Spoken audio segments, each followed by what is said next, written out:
find a way or fade away. Why try to be somebody you're not? That epigraph has been brought to you by the soft drink Sprite.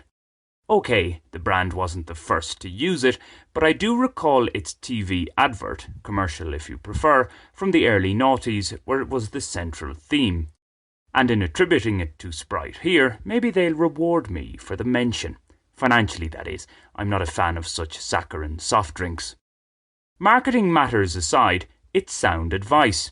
Trying to be somebody you're not being true to yourself, is unlikely to lead to any lasting, meaningful contentment or fulfillment. The key lies in finding out who you are meant to be, or at least in finding a version of yourself that accentuates as many of your positive attributes as possible. Like most things, this is easier pointed out than carried out. Some of us may have more of an idea of who we're not, nay, what we don't want in life, more so than what we want or who we ought to be. What's more, in an imperfect, ever-changing world, we have to be willing to mould ourselves to suit. This isn't to say we should abandon our values or stop defending what we believe to be true. It's just we may need to adopt a different approach to our modus operandi to achieve desired outcomes.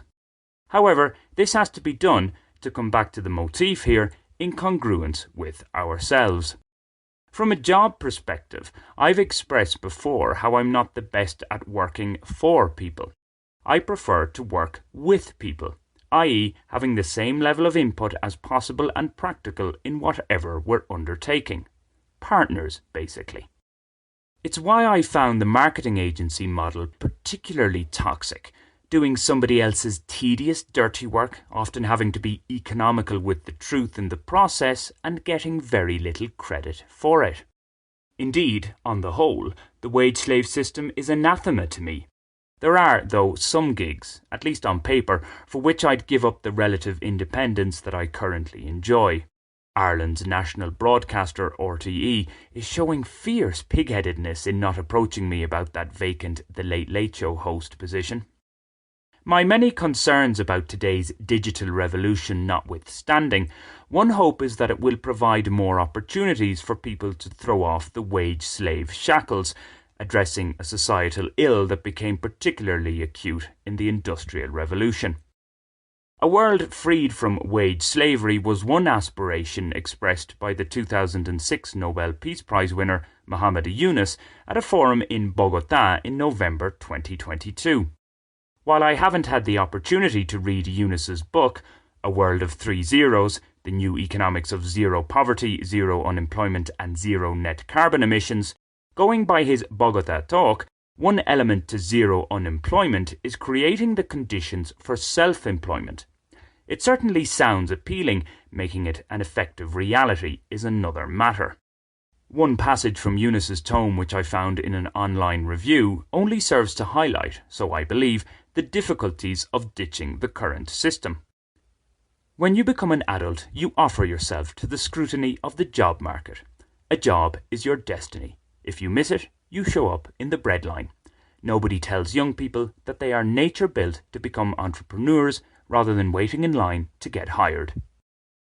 The way I see it, nature tells us we must always have subordinates in one form or another. However, unlike an ant colony or beehive, humanity can aspire to allow such types to advance, should they want to. Serve your time, learn, and move on. Some will say this is already the case. I say it's mostly so in theory rather than in practice. Now, if you do escape from or manage to shun altogether the wage slave system, there is the difficulty of getting adequately remunerated for whatever your contribution to society happens to be. If only iQuiz and my musings uploaded here actually paid me well, eh? As the days pass, a subsistence existence at one with nature gets more appealing. It could be that your true calling, the skill that you do better than most, simply isn't deemed worthy enough of recompense. Or you might have a decent idea, it's just the wrong time. Thus, to survive economically, alternatives are required. You may actually have to try to be somebody you're really not. I am, of course, referring to those of us who haven't a wealthy family to fall back on and/or haven't been the recipients of a generous inheritance. The retort from those of a certain vintage would most likely be along the lines of, "Well, welcome to the real world, kiddo," or "Shock, horror, man dislikes his job." Indeed. I think it's safe to assume that most people earn a living from work that isn't quite their preference, spending a large proportion of their time doing it, to boot. There is also the thinking that we shouldn't define ourselves by our work, by our careers. I understand that perspective. Nonetheless, we are judged by others in terms of our words, our actions, and how we contribute, or not, to society. In a capitalist world, our work plays a large part in that. What do you do? Is, after all, one of the most common icebreaker questions. Be that as it may, no one can say with any certainty what the state of humanity will be in a generation or so. The digital revolution and artificial intelligence certainly look set to bring about significant changes in how, and how often, we work. Many of us may simply become surplus to requirements from an employment perspective. It could be a case of being paid to exist, whilst trying to be a net positive for society and the planet in the process. A universal basic income.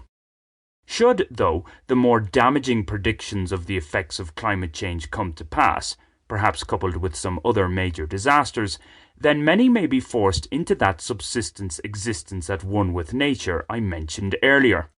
It just most likely won't be as idyllic as it might sound. In such a scenario, worrying about being somebody you're not becomes largely irrelevant. When our survival instincts kick in, we either find a way or fade away forever.